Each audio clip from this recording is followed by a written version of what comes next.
우리 함께 보실 말씀은요, 학개서입니다. 학개서 2장 10절부터 23절까지 살피도록 하겠습니다. 학개서 2장 10절부터 23절까지의 말씀입니다.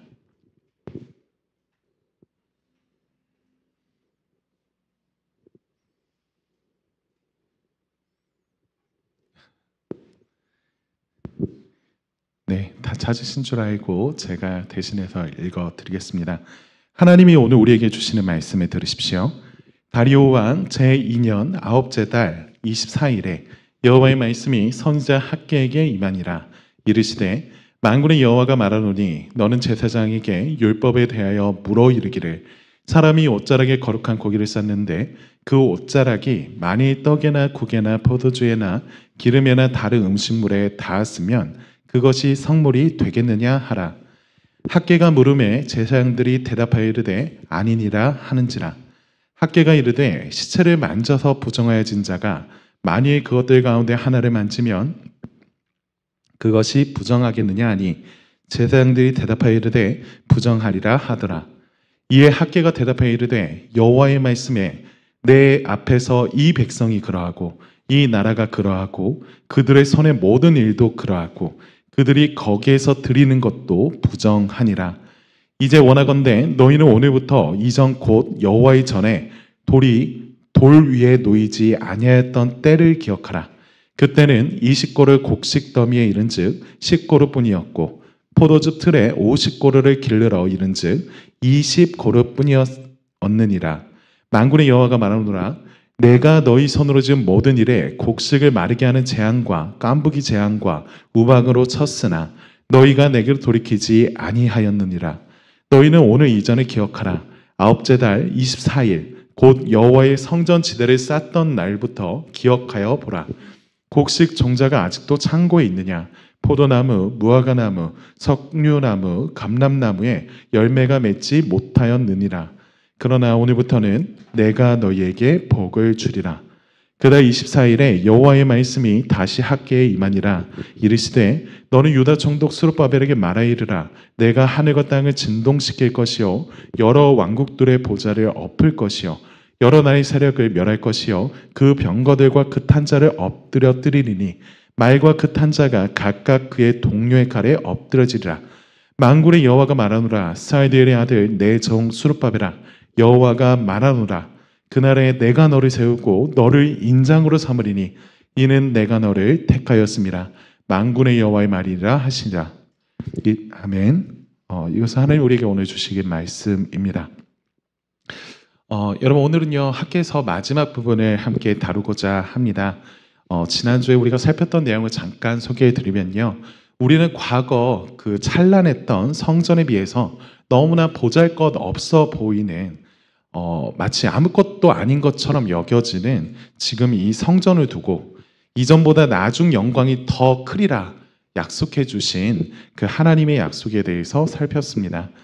그래서 예수 그리스도께서 죄인을 대신해서 하나님 앞에 아무것도 아닌 존재가 되어주심으로 우리로 하나님 앞에 보배가 되게 하신 그 일에 대해서 함께 나누었죠. 오늘은요 앞서 계시가 있고서 약 2달 후에 임한 말씀입니다. 여러분 10절을 보면 그 임한 때가 설명되고 있는데요. 10절 말씀을 함께 읽어봤으면 합니다. 우리 10절을 같이 읽겠습니다. 시작. 다리오 왕 제2년 아홉째 달 24일에 여호와의 말씀이 선지자 학개에게 임하니라. 이르시되 다리오 왕 제2년 아홉째 달 24일이라고 말을 하죠. 앞서 말씀드렸던 것처럼 이제 이전의 성전의 영광을 보면서 안타까워하던 이들에게 다시 학개가 나와서 말하고 있는 게 2달 만의 일입니다. 근데 엄밀히 말해서 또 재밌는 수치가 하나 있는데요. 그것은 이제 학개를 통하여서 하나님의 말씀이 임하고서 이 이스라엘 백성들이 우리가 16년 동안 재건하지 못하고 있던 이 성전을 다시 짓기 시작하자라고 했던 그날로부터 약 3개월이 정확히 지난 때라는 겁니다. 그날도 6째 달 24일이었어요. 그러니까 9째 달 24일이라고 하는 건 딱 3개월째 되던 때에 이 일이 있었다라고 하는 거죠. 지금으로 환산하면 이때 아홉째 달 24일을 기원전 522년 12월 18일이라고 합니다. 생각해보면 이 시기가 한참 추운 시기다라고 하는 것을 염두할 수 있을 겁니다. 여러분 잠깐 이 현장의 모습이 어땠을지를 같이 상상해 봤으면 좋겠는데요. 이곳에서는요 16년 정도가 멈춰 있던 그 성전 공사의 현장이었습니다. 그렇기 때문에 그 공사를 다시 시작한 사람들이 먼저 모여 있었겠고요. 더 나아가서는 이 사람들의 모습이 좀 어떨까요? 하나님의 말씀에 순종하겠다고 자기가 하고 있던 그 생업들이 있죠. 자기 집안의 일들을 일단 뒤로 하고서 그 뜨거운 땡볕 아래 흙먼지 마시면서 돌을 날랐던 사람들이 같이 모여있던 그런 공간이었습니다. 그렇게 열심히 일하고서 3개월이 지난 때예요.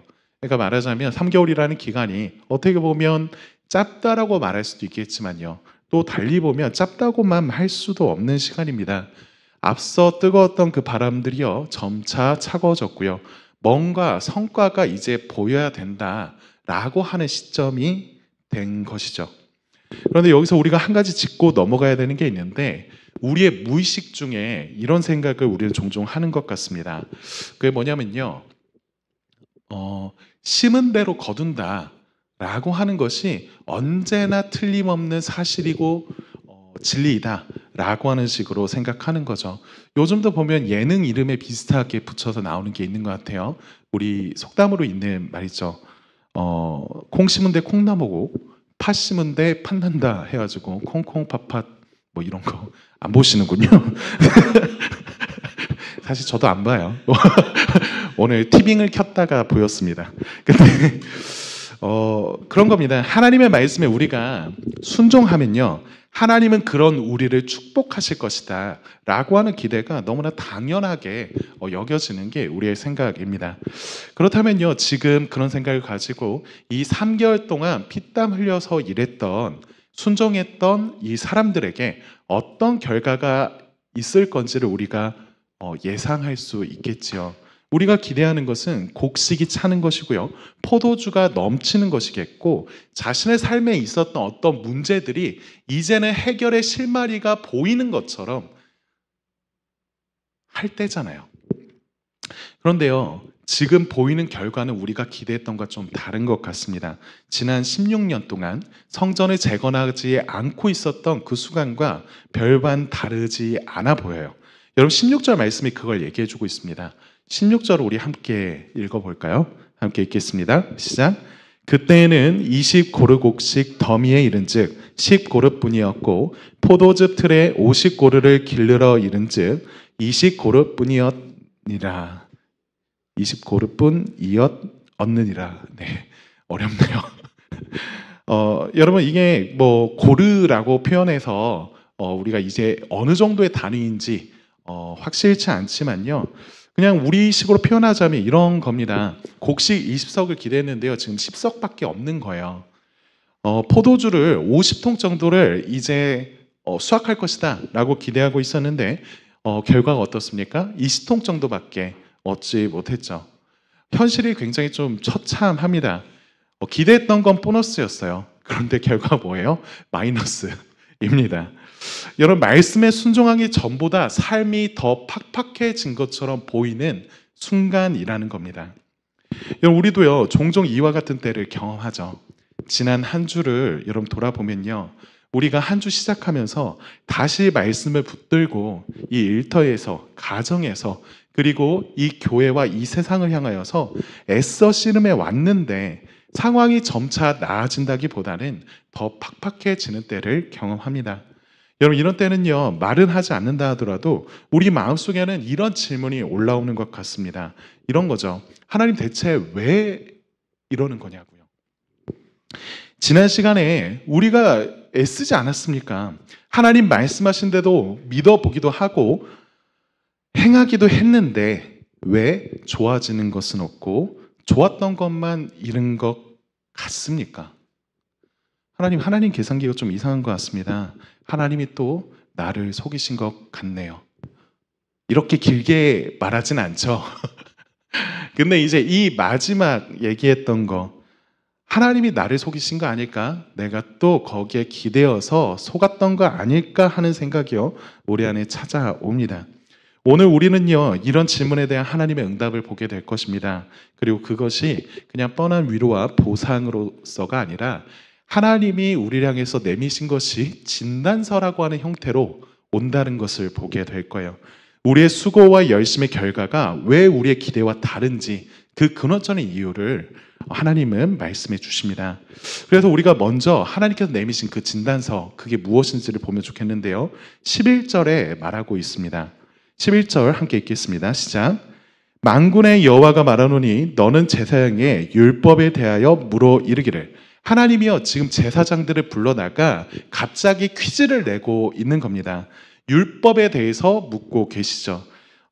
왜 제사장들에게 이런 질문들을 하실까 하면, 제사장들이야말로 이 율법을 대하는 일에 있어서 가장 전문가이기 때문에 하나님이 이들을 불렀던 것 같습니다. 다시 말하자면 지금 삼자 대면을 하면서 검증하고 있는 거예요. 지금 이 진단서가 참으로 확실하냐라고 하는 것을 너희 편에서 그 전문가들이 보고 확인해 보라라고 하는 거죠.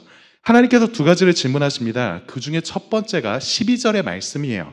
12절 같이 읽겠습니다. 시작. 사람이 옷자락에 거룩한 고기를 쌌는데 그 옷자락이 만일 떡에나 국에나 포도주에나 기름에나 다른 음식물에 닿았으면 그것이 성물이 되겠느냐 하라. 학계가 물음에 제사장들이 대답하여 이르되 아니니라 하는지라. 여러분들 이미 아시는 분들이 있겠지만 저와 함께 이렇게 말씀을 같이 살필 때는 항상 성경을 많이 읽습니다. 그래서 계속 읽을 것이다 라고 하는 거 기억해 주시고요. 지금 좀 문장이 길었지만 사실 질문 잘 이해되시나요? 지금 하나님께서 하신 질문이 뭡니까? 저는요, 이 질문을 처음 보았을 때 이런 생각이 들었습니다. 왜 옷에 고기를 싸나? 그렇지 않나요? 아니, 이 고기가 어떤 고기인데 왜 옷에 싸는 건가? 아니, 이 소재가 좀 괜찮은 건가? 라고 하는 생각도 했었는데, 사실 여기 거룩하다, 거룩한 고기다 라고 말을 할 때에는 이것이 그냥 어떤 오염 물질이 묻지 않은 그 깨끗한 고기다 라고 하는 식의 이야기가 아닙니다. 그러니까 우리가 지금 생각하고 있는 위생의 개념으로 말씀하시는 거룩한 고기가 아니다라는 거죠. 거룩한 고기, 이건 뭘까요? 굉장히 특별하게 맛있는 고기를 얘기할까요? 자꾸 이런 식으로 머리가 돌아가는데, 여러분, 거룩한 고기라고 하는 것은요, 제사 때에, 그러니까 성전에서 제사 드릴 때 하나님께 구별되어져서 드려졌던 그 고기를 말하는 겁니다. 그런데 그 고기 중에 일부는요, 하나님께 드림으로써 태우는가 하면 또 일부는 제사장의 목으로써 주어졌습니다. 그래서 제사장들은요, 자기의 가족들을 위해서 그리고 자신이 먹기 위하여서 그 중에 일부를 옷자락에 싸서 가지고 왔었대요. 그러니까 다시 말하자면 제사장이 지금 이 질문을 들었을 때 하나님의 질문이 한 번도 상상해보지 않은 상황을 생각하는 게 아니라는 거죠. 제사장에게 있어서 그냥 뭐 자주 있었던, 그 자주 접했던 일을 가지고 질문하시는 겁니다. 질문의 내용을 생각해보자면 이런 겁니다. 거룩한 고기를 쌌던 그 옷자락이 다른 음식이나 물건에 닿게 된다면요, 그것도 거룩해지겠니? 라는 질문이죠. 여러분, 고기는 하나님께 드려져서 구별되었고 거룩하다라고 여겨집니다. 그런데 그 고기를 쌌던 옷자락이요, 다른 무엇에 닿는다라고 했을 때 이게 거룩해질까요? 여러분의 생각이 어떻습니까? 제사장은요, 지금 여러분이 표현해 주신 것처럼 마찬가지로 그렇지 않습니다 라고 답합니다. 그럴 수 없다 라고 말을 하죠. 하나님께 바쳐진 그 고기 자체는 거룩하게 구별되었지만 그 거룩함이라고 하는 것은 전염되지 않는 것이다 라고 제사장은 판단하고 있습니다. 그리고 두 번째 질문이 13절에 나옵니다. 13절 함께 읽겠습니다. 시작. 학계가 이르되 시체를 만져서 부정하여 진 자가 만일 그것들 가운데 하나를 만지면 그것이 부정하겠느냐 하니 제사장들이 대답하여 이르되 부정하리라 하더라. 이런 보시면요, 이번에는 거룩한 고기를 얘기했던 것과 상반되게 부정한 자를 두고서 질문을 하십니다. 그러니까 당시에 앞서서 하나님께 주셨던 그 말씀에 따르면 이제 시체나 어떤 부정해진 것을 만지게 되었을 때 그 역시도 부정해진다라고 말씀해 주셨어요. 그래서 이 부정하여진 자, 이 사람이 다른 무엇을 만졌을 때 그것도 부정해지느냐? 라고 질문하시는 겁니다. 지금 여기서 말하는 게 현대 개념에서 위생 개념이 아니다라고 하는 걸 다시 말씀드리면서 여러분 생각해 보세요. 그 부정해진 사람, 시체를 만나서 하나님 보시기에 구별되지 못하는 부정된 이 사람이 다른 무엇을 만졌을 때 그것은 어떻게 될까요? 네, 성경 읽은 것처럼요. 제사장들은요 부정해진다라고 답하고 있습니다. 다시 말하면 이런 거죠. 거룩함은요 전염되지 않아요. 그런데 부정함은요, 다시 말해서 영적인 오염은요 거룩함과 다르게 닿는 즉시 전염된다라고 말하고 있습니다. 여러분 이게 무슨 뜻일까요? 왜 이런 질문을 하나님이 하고 계신 걸까요? 하나님은요 이어서 자신이 이스라엘 백성에게 말해줄 그 내용을 위해서 미리 깔아두고 계신 겁니다. 그 요점이 14절이에요. 여러분 14절 함께 읽어봅시다. 읽겠습니다. 시작. 이에 학개가 대답하여 이르되 여호와의 말씀에 내 앞에서 이 백성이 그러하고 이 나라가 그러하고 그들의 손의 모든 일이 그러하고 그들이 거기에서 드리는 것도 부정하니라. 여러분 방금 전에 거룩은 전염되지 않는다였습니다. 그렇지만요 부정함은 전염된다라고 하는 걸 확인했죠. 이제 그것이요 어떻게 적용되고 있어요? 이 백성들이요 이 나라가 그와 같이 부정해져 있다라고 말하는 겁니다. 하나님 보시기에 이 백성과 이 나라가 부정하다라고 말씀하고 계세요. 그래서 그런 부정한 백성들이 부정한 나라가 행하고 있는 모든 것들이요 손으로 닦고 있는 그들의 손에 닿은 모든 일들이 심지어 너희가 손으로 짓고 있는 이 거룩한 성전마저도 너희가 드리고 있는 제사와 그 헌신, 예배마저도 부정하다라고 하나님은 평가하고 계세요. 여러분 이 말이 그러니까 너희들이 이제 성전 짓지 마라고 하시는 말씀은 아닐 겁니다. 그렇다면 앞서서 계속 격려하실 필요가 없었어요. 제사도 예배도 아무것도 하지 말라 그런 거 아닙니다. 우리는요 이 말 들을 때 그러면 하지 말아야겠다라는 생각이 바로 들지만요 하나님은 지금 그런 얘기하고 계신 게 아니에요. 그보다는요 착각해서는 안 된다라고 하는 것을 말해주고 있는 겁니다. 너희가 하나님의 성전을 짓는 일을 하고 있다고 해서 너희 속사람 자체가 깨끗해지는 것은 아니다라는 말씀이죠. 여러분 예를 들어볼게요. 여러분 전적 타락이라고 하는 교리에 대해서 설명을 들으신 분들은 이런 예시를 많이 들어봤을 겁니다. 여기에 만약에 맑은 물이 있다라고 한다면요 누구라도 이 물을 마시는 데 있어서 거리낌이 없을 겁니다. 당연히 뭐 이거 마시는 건 그냥 편하게 하면 되는 일이죠.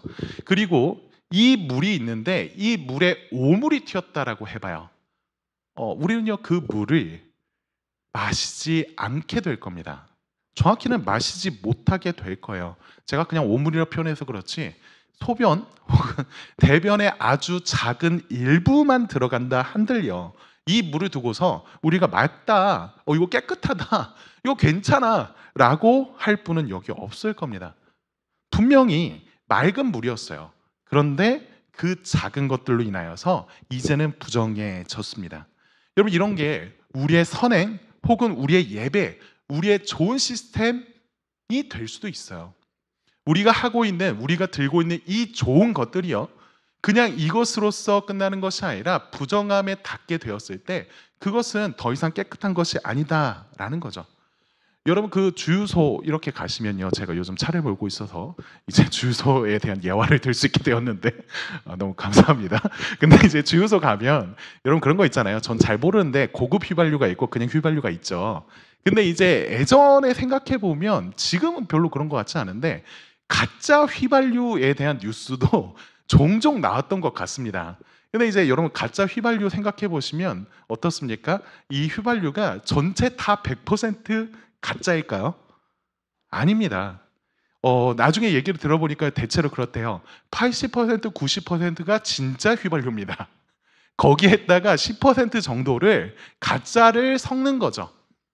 그러면 우리가 그것을 보면서 판단하기로 아니 이거는 비율로 봤을 때 이거 괜찮은 거 그래도 썩 나은 거라고 말해야 될 게 아니겠습니까? 그 우리는 그렇게 생각하지 않죠. 그거는 가짜다라고 판단하게 됩니다. 마찬가지예요. 여러분 지금 우리의 상황으로 다시 말씀드려 볼게요. 여러분 이렇다라는 겁니다. 우리가요 아무리 교회에서 열심히 봉사하고 예배 시스템을 정말 우리가 잘 예배드릴 수 있도록 바꾸고 그리고 우리가 우리의 시간과 돈을 들여서 헌신하고 있다라고 해도요 우리는요 착각하면 안 됩니다. 그 행위가요 우리의 마음을 바꿔내는 건 아니에요. 오히려 반대이죠. 우리의 마음이 바뀌었기 때문에 그런 행위들이 이루어져야만 할 겁니다.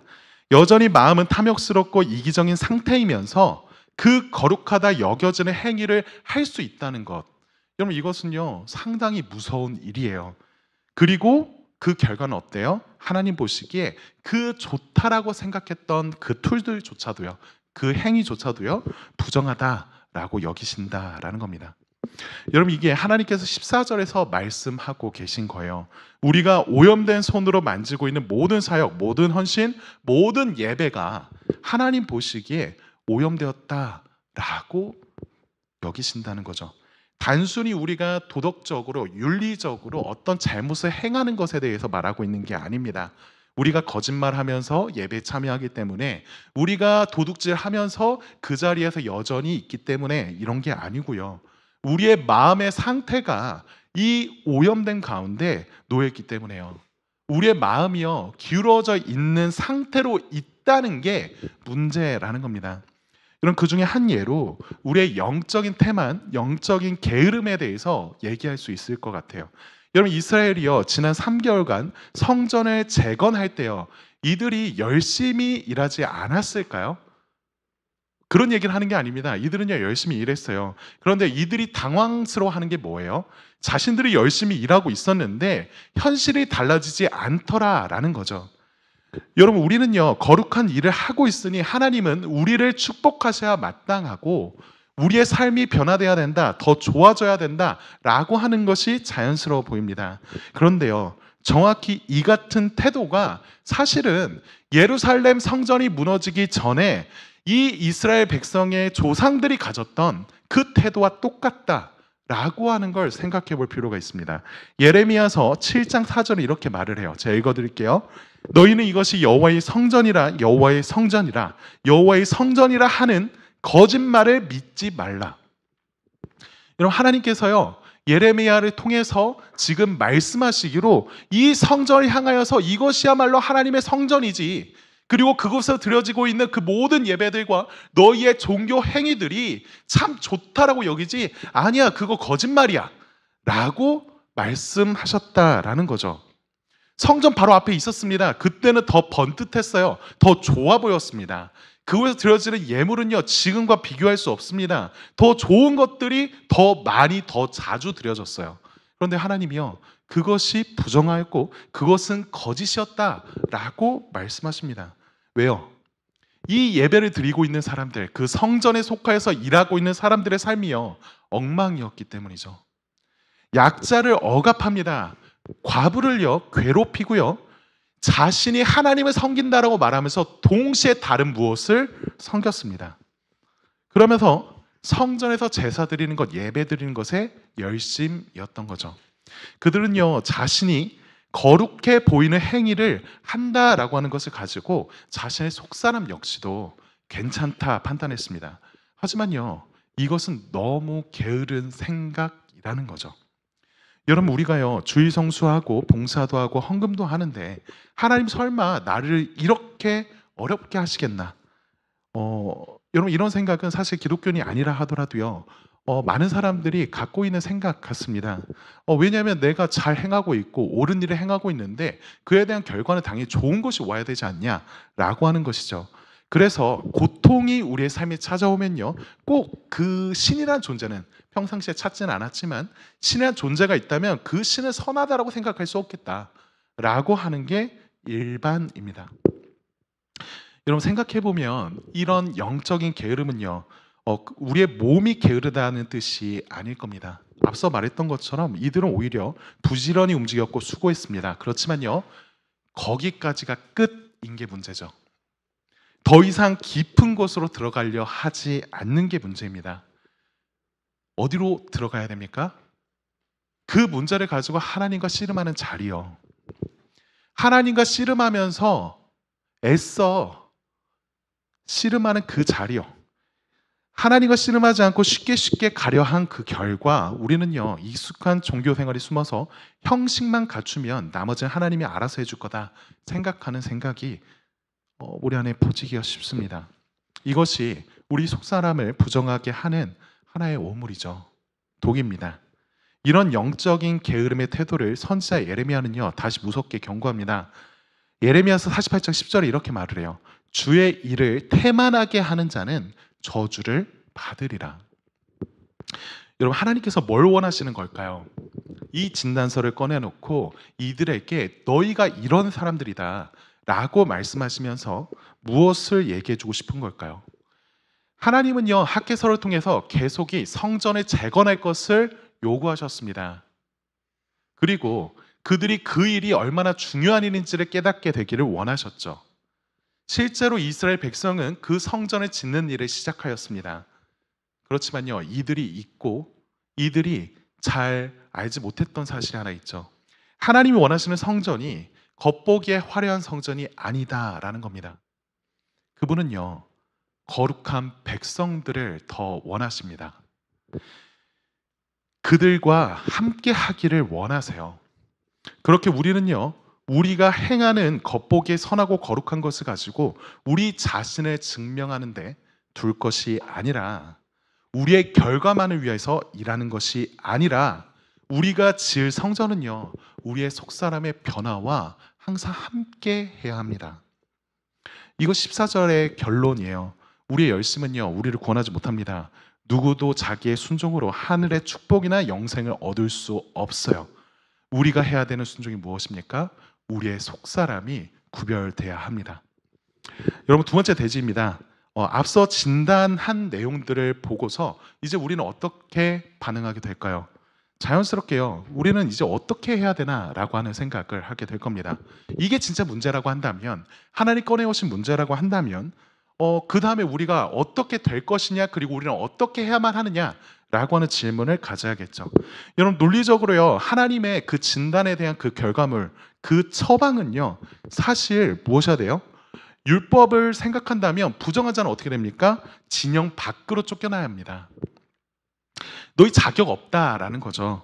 이만 다 나가라 라고 하는 것이 합당한 결과일 겁니다. 우리식으로 얘기하면 이제 해고라는 거죠. 그것이 정당한 결과일 거예요. 그런데 이어진 하나님의 말씀을 보면 하나님은 좀 다르게 반응하시는 것 같습니다. 여러분, 15절 말씀 함께 읽어볼까요? 함께 읽겠습니다. 시작. 이제 원하건대 너희는 오늘부터 이전 곧 여호와의 전에 돌이 돌 위에 놓이지 아니하였던 때를 기억하라. 하나님께서요, 이제 원하건대 기억하라 라고 말씀하십니다. 그리고 이후로도 계속이 기억하라 라고 하는 것을 거듭 말씀하세요.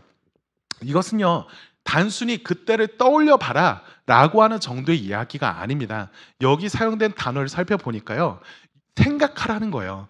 그 사실들과 그때의 일들을 가지고 너희들 붙잡고 생각해 보라고 하는 겁니다. 여러분, 그러고 나서 하나님이 오늘로부터 이전의 날들을 기억하라 라고 말씀하고 계시죠. 그러면서 얘기해 주시는 내용들이 16절 17절이에요 같이 읽겠습니다. 시작. 그때에는 20고르 곡식 더미에 이른 즉 10고르 뿐이었고 포도즙 틀에 50고르를 기르러 이른 즉 20고르 뿐이었느니라. 만군의 여호와가 말하노라. 내가 너희 손으로 지은 모든 일에 곡식을 마르게 하는 재앙과 깐부기 재앙과 우박으로 쳤으나 너희가 내게로 돌이키지 아니하였느니라. 여러분, 보세요. 하나님께서 지금 말씀하시는 그때, 오늘 이전의 날들을 기억하라고 했을 때 이스라엘 사람들에게 있어서 이때의 기억이 어떻습니까? 이스라엘 사람들이 봤을 때요, 그때 그날들은요, 자신들이 열심히 일했음에도 불구하고 헛물켰던 날들일 거예요. 하나님을 위해서 성전 짓겠다고 헌신했음에도 연이었던 그 재앙들이요, 그 재앙들의 속상해 했던 날들이었을 겁니다. 그렇지만요, 하나님 보시기에 이 날들의 기억이 어떻습니까? 하나님 보시기에 어떤 기억일까요? 하나님은요, 겉과 속이 다른 이스라엘에게 분노하시면서 끔찍해 하시던 기록들로 이걸 우리에게 주셨던 걸까요? 아닐 겁니다. 여러분 17절 마지막을 보면요, 이렇게 말씀하고 있죠. 그러나 너희가 내게로 돌이키지 아니하였느니라. 하나님이요, 지금 이 항목들을 가지고 그날들을 기억해봐라 라고 했을 때 이스라엘에게 있어서는 왜 하나님이 우리가 행한 것에도 불구하고 우리를 이렇게 대하시나 라고 했던 그 기억들이요, 하나님은 이런 식으로 이해되고 있었다라는 겁니다. 야, 내가 너희들 향하여서 행했던 이 모든 것들이 사실 무엇을 위하여서냐? 너희가 내게로 돌이키를 바라면서 행했던 것들 아니냐? 다른 기억이죠. 여러분, 이것은요, 탄식입니다. 온 세상을 지으시고 좋다고 심히 아름답다라고 감탄하셨던 그 하나님이요, 탄식하고 계신 거예요. 하나님 보시기에 그날의 기억들은요, 연인 호소와 부뜸에도 외면하여서 돌이키지 않았던 이들에 대한 기억들입니다. 여러분, 하나님이요, 우리의 삶에 빈 곳간을 허락하실 때, 우리에게 기대가 무너지는 그 아픔들을 주실 때도요, 마찬가지 같아요. 저와 여러분은요, 이렇게 생각할 겁니다. 하나님이 왜 대체 이런 일들을, 이런 상황들을 내게 주실까? 혹여 내가 행하는 어떤 일들이 하나님 앞에 흡족하지 않았나? 아니면 내가 이렇게나 행했음에도 불구하고 어떻게 하나님은 나에게 이렇게 대하실 수 있는가? 라고 생각하죠. 하지만요, 하나님이 우리에게 그러한 시간들을, 그러한 상황들을 주시는 것은요, 저와 여러분을 망하게 하시려는 것이 아니라 저와 여러분을 다시 당신 앞에 부르시기 위함입니다. 저와 여러분이요, 앞서 있었던 하나님을 바라보면서 그분을 우리의 거래의 대상으로, 우리의 상사로 여기는 그 길에서 이제 떠나서 너와 나의 관계가 새로워져야겠다라고 말씀해 주시는 거죠. 그래서 하나님은요, 자신이 할 수 있는 일들로서 이들을 간절히 부르시고 계셨습니다. 그래서 C.S. 루이스는 이렇게 말을 해요. 고통은 귀먹은 세상을 불러 깨우시는 하나님의 확성기다라고요. 여러분, 지난 시간의 실패가요, 무엇을 위함입니까? 저와 여러분을 향한 하나님의 부르짖음이다라는 겁니다. 여러분, 여기까지 끝이다라고 하면요, 어쨌든 우리는 그것에 실패했고, 그로 말미암아 이 모든 내용들은 앞서 진단서와 같이 우리를 형벌에 처하게 할 그 기록들로 남기게 될 겁니다. 여러분, 제사장들이 직접 증언했던 그 율법의 결론이 뭐였어요? 이스라엘로 하여금 더 이상 항소할 수 없게 만들었잖아요. 이스라엘 사람들은 꼼짝없이 유죄이다라고 하는 게 결론이었죠. 그런데 18절 19절을 보십시오. 18절 19절은 좀 다르게 얘기합니다. 함께 읽겠습니다. 시작. 너희는 오늘 이전을 기억하라. 아홉째 달 24일 곧 여호와의 성전지대를 쌓던 날부터 기억하여 보라. 곡식 종자가 아직도 창고에 있느냐? 포도나무, 무화과나무, 석류나무, 감람나무에 열매가 맺지 못하였느니라. 그러나 오늘부터는 내가 너희에게 복을 주리라. 하나님이요, 다시 한번 기억하라고 하시죠. 그러면서 강조해 주시는 게 뭐예요? 오늘 이전을 기억하라고 하면서 반대로, 여러분, 계속 오늘 이전을 기억하라고 하는 건 동시에 오늘부터는 다르다는 이야기죠. 하나님은요, 다시 오늘 이전을 기억하라고 하시면서 그리고 아홉째 달 24일인 오늘을 기억하게 만드십니다. 여러분, 이 날이 어떤 날이에요? 여호와의 성전 지대를 쌓던 날이다 라고 성경은 말하고 있습니다. 여러분, 이게 성전이 지금 완공되었다, 다 끝났다, 성전 짓는 게 그런 걸 얘기하는 게 아닐 거예요. 왜냐하면 실제로 역사를 보면 이후에 약 4년 정도가 지나고 나서야 이 스룹바벨의 성전이 완성되는 것을 봅니다. 그럼 지금 뭐 하고 있는 날일까요? 여러분, 이것은요, 다시 시작하는 날입니다. 다시 기초를 놓는 날이에요. 여러분, 여호와의 성전지대를 쌓던 날, 이 표현을 두고요, 학자들이 다양하게 좀 해석을 하더라고요. 그 중에 하나는 이겁니다. 지난 3개월 동안 건물을 올리기 전에 지난 3개월 동안의 시간이 사실 성전을 쌓던 시간이라기보다는 16년 동안 방치되었던 이 성전을 이제 짓기 위하여서 여러 가지 정비하는 활동을 했다는 거죠.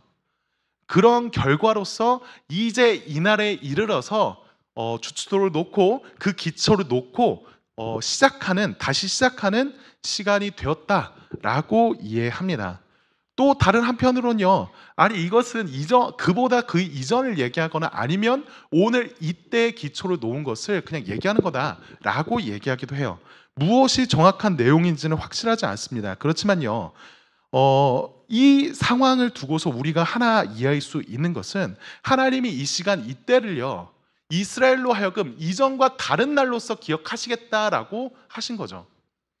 오늘부터 이 여호와의 성전지대를 쌓는 날을 두고서 이 오늘부터 내가 너희를 대하는 데 있어서, 내가 너희를 향하는 데 있어서 달라지겠다라고 말씀하시는 거예요. 다시 말하면 이런 겁니다. 우리가요, 우리 자신을 위하여서 계속 쌓던 그 돌을 이제 내려놓고요, 하나님의 성전 짓는 그 일에 있어서 하나님께 우리의 마음의 기초를 내어 놓을 때 하나님은요 말씀하시는 거예요. 19절 하반절의 말씀처럼요. 그러나 오늘부터는 내가 너에게 복을 주리라. 여러분, 하나님이요, 우리가 이만큼 일했으니까 이제 복 달라고 내밀었던 그 거래 명세서를요 찢으셨습니다. 그리고 이제 오늘부터 복을 주겠다라고 약속하십니다. 여러분, 이 상황 보면 사실 조금 이해가 안 되는 부분이 있어요. 앞서서 다 진단해놓고 니네 문제다라고 얘기했는데 이제 다시 이날부터, 오늘부터는 내가 너희에게 복을 주겠다라고 말씀하고 계십니다. 이 이스라엘 사람들이 뭔가를 잘 행한 다음에 이 행위가 이루어지고 있진 않아요. 뭔가 엄청난 결과물들을 만들었기 때문에 하나님이 이렇게 하겠다라고 말씀하지 않습니다. 이들이 했던 건 뭐예요? 단지 하나님께서 원하셨던 그 일에 있어서 시작을 한 거예요. 다시 말하면 여러분, 하나님께서 우리에게 그리고 이스라엘 백성에게 기대했던 그 성전이 단지 겉에 화려한 성전이 아니라 정말 그의 속사람들, 우리가 거룩해지는 것에 관심이 있었다라고 하면요, 하나님은 그 일에 있어서 우리가 보기에 아무것도 아니라고 생각해지는 그 행위를 가지고요, 그 시작점이 내가 너에게 복을 줄 시작점이라고 말씀하신다라는 거죠. 여러분, 이게 은혜예요. 여러분, 19절이 말해주는 당시 상황을 보면 더 이해될 겁니다. 여러분, 19절 그때 상황 보면요, 곡간이 비어있다라고 말을 하죠. 보통 10월 중순에 이스라엘 백성들은 씨 뿌리기를 했다라고 합니다. 그리고 12월 중순, 그러니까 지금 있는 이 시점이 됐을 때는요, 이미 수확이 좀 이루어지거나 추수한 시기라고 해요. 그렇지만요, 여전히 곡간의 종자가 있거나 그 종자가 가져와야 될 결과가 없는 상황을 이 사람들은 보고 있습니다. 다시 말하면 눈에 보이는 성과는 아무것도 없어요. 하지만요, 하나님은요 그때 은혜를 베푸십니다. 이스라엘 뭔가를 행했기 때문에 하나님께서 은혜를 베푸시는 것, 그것만이 아니라 반대로 그들이 뭘 아무것도 안 했음에도 불구하고 하나님이 은혜를 베푸시고 동시에 이들이 봤을 때도요, 아무런 결과가 있지 않아요. 아무런 좋음이 있지 않습니다. 그렇지만요, 하나님이 오늘부터 다르다라고 말씀하고 계시죠. 뭔가를 한 게 없는데 그 시작점에 있어서 오늘부터 은혜이다라고 말씀하세요. 여러분, 이런 생각 들지 않아요? 왜 하나님이 공사를 시작하실 때 그때부터 은혜를 베푸시지 않으셨을까? 아니 그때부터가 정확히 말하면 시작 아닌가? 그때 앞에 정리했다 하더라도, 그리고 이제야 기초가 났다 하더라도 그때도 이것을 위해 하고 있는 일들이니까 아니 그때부터 복 주시는 거 보여주시면 좋을 텐데 왜 이제 와서야 복을 주시는 걸까요? 여러분, 이 3개월의 기간을 한번 생각해 보시면 좋을 것 같아요. 열심히 순종했는데도 아무것도 일어나지 않은 것 같던 이 답답한 시간, 우리도 종종 경험하는 괴로운 시간입니다. 만약 우리가요 이때에 이 이스라엘 사람들이 공사를 시작했던 그 3개월 전부터 하나님께서 바로 복을 주셨다면요, 어떻게 되었을까요? 앞서 하나님께서 말씀하셨던 내용들이요, 10절부터 지금 이 말씀이 있기까지 계속 얘기해 주셨던 그 내용들 다 없이 성전 짓자 결단했던 그때부터 하나님이 바로 복을 주셨으면요, 아마도 이스라엘 사람들이 이렇게 생각했을 겁니다.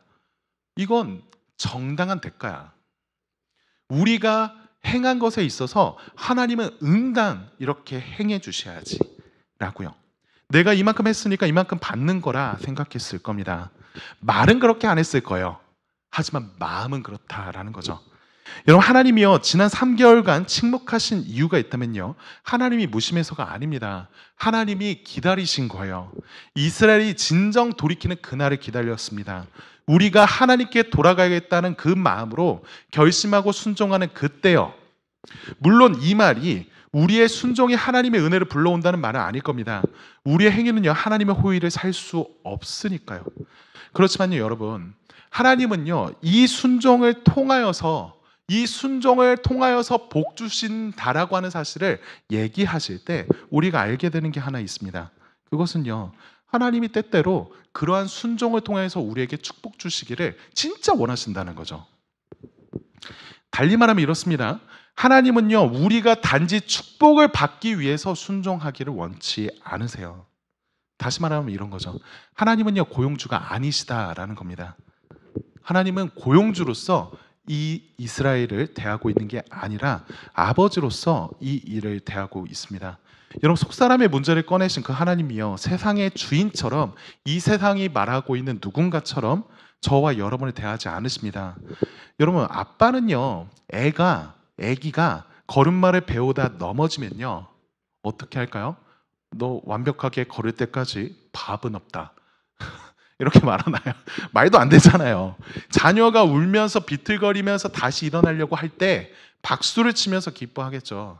넘어질 때 안타까워하고 힘들어하지만 다시 일어나는 것에 있어서 기뻐할 겁니다. 그렇게 오늘 하나님이 주시겠다라고 하는 복은요, 저와 여러분이 이를 완벽하게 해서 주는 상이 아니라 오염된 손을 씻고 다시 순종하려고 애쓰는 그 자녀를 일으켜 세우기 위해서 행하시는 격려입니다. 우리의 순종을 자극하시는 하나님의 다정한 손길이라는 거죠. 이 은혜를 힘입어서 다시 일어나라고요. 이 사랑을 연료 삼아서 다시 시작하라고요. 여러분, 다시 말씀드립니다. 오해하지 않아야 될 것은요, 하나님은 우리가 당신께 순종함으로써 복받게 되는 일을요, 마치 기계적인 순종을 통하여서 자판기를 누르면 나오는 것 마냥 생각되기를 원치 않으십니다.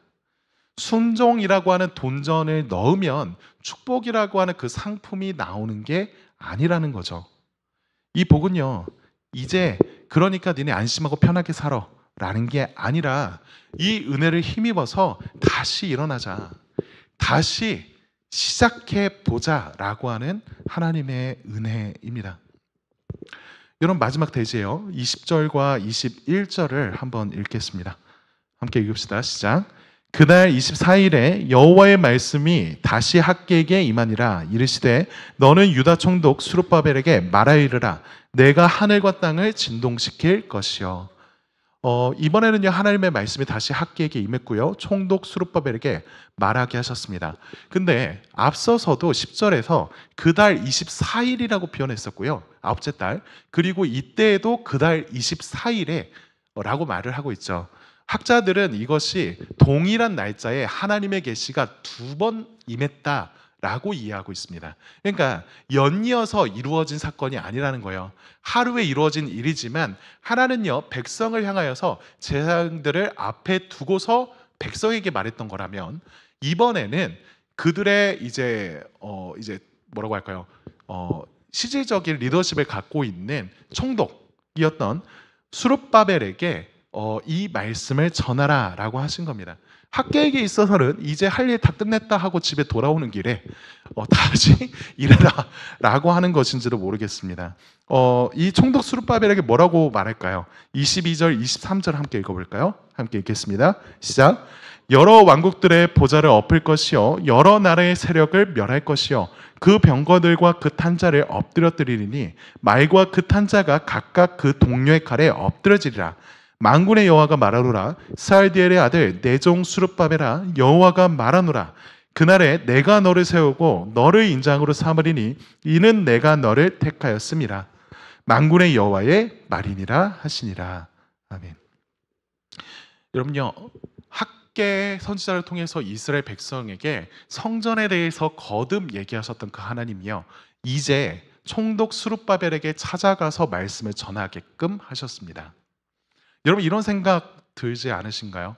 저는요, 이 말씀을 읽을 때 이런 생각이 들더라고요. 앞서서 계속 이스라엘 백성에게 말씀하신 하나님이 왜 이때 와서 굳이 이 한 사람, 유다 총독이었던 스룹바벨에게만 말씀하실까? 그에게 해당하는 내용이고 그가 이 내용을 통하여서 어떤 복을 받는다는 게 이스라엘에겐 어떤 상관이 있고, 동시에 이것을 읽게 되는 오늘날 우리에게는 무슨 상관이 있는가? 라고 하는 질문이죠. 그런 생각 안 드는데요 싶었다면 생각해 봅시다. 여러분, 하나님께서요, 지금 스룹바벨에게 내가 앞으로 이룰 일에 대해서 말씀하시면서 이렇게 약속해 주셨어요. 내가 너를 인장 반지로 삼으리라 라고 말씀해 주시죠. 여러분, 당시에 인장 반지라는 게 대체 뭐냐라고 하는 걸 생각하시면 좋겠는데, 쉽게 말하면 옥새입니다. 그러니까 그 반지는요, 그것을 소지한 그 왕이 갖고 있는 권위가 어떠한 것인지를 증명해 주는 것이었고요. 동시에 그것을 이제 결제 도장처럼 사용해서 어떤 사안들에 대해서 이제 도장 찍게 되었을 때, 그러니까 이제 왕이 어떤 칙령을 내리고 그것을 이건 확실히 나의 결정이다라고 하는 것을 보여주기 위해서 그 녹은 밀랍 덩어리에 도장으로, 이 도장이 있는 이 반지로 이렇게 찍었을 때 누구도 이제 이 내용을 취소하거나 거부할 수 없는 게 되는 거죠. 여러분, 근데 이 수룹바벨이라고 하는 사람에게 이 말씀을 한다라고 하는 것이 조금 이상한 부분들이 있습니다. 뭐냐면 수룹바벨은 이 말에 이루어졌던 일들을요, 직접적으로 완벽하게 경험하지 못해요. 말하자면 이런 거죠. 앞서서 하나님께서 여러 나라의 세력을 멸하실 것이다. 실제로 이후에 하나님이 여러 각 나라들이 세워질 때마다 그 강국 제국들을 다시 무너뜨리는 것을 나타내 보이십니다. 그렇지만요, 그것이 곧 수룹바벨을 통해서 일하는 것은 아니었어요.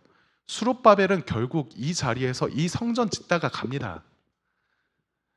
여러분, 수룹바벨 입장에선 또 이 내용이 너무나 이상하다고 느껴지는 이유가 있습니다. 그게 뭐냐면요, 자신의 가문에 있었던 저주 때문이었어요. 갑자기 웬 저주냐 싶을 텐데, 하나님께서요, 이 수룹바벨의 조상이었던 한 사람에게 저주와 같은 메시지를 전한 적이 있습니다. 그게 누구냐면 수룹바벨의 할아버지 여호야긴이라는 사람이었어요.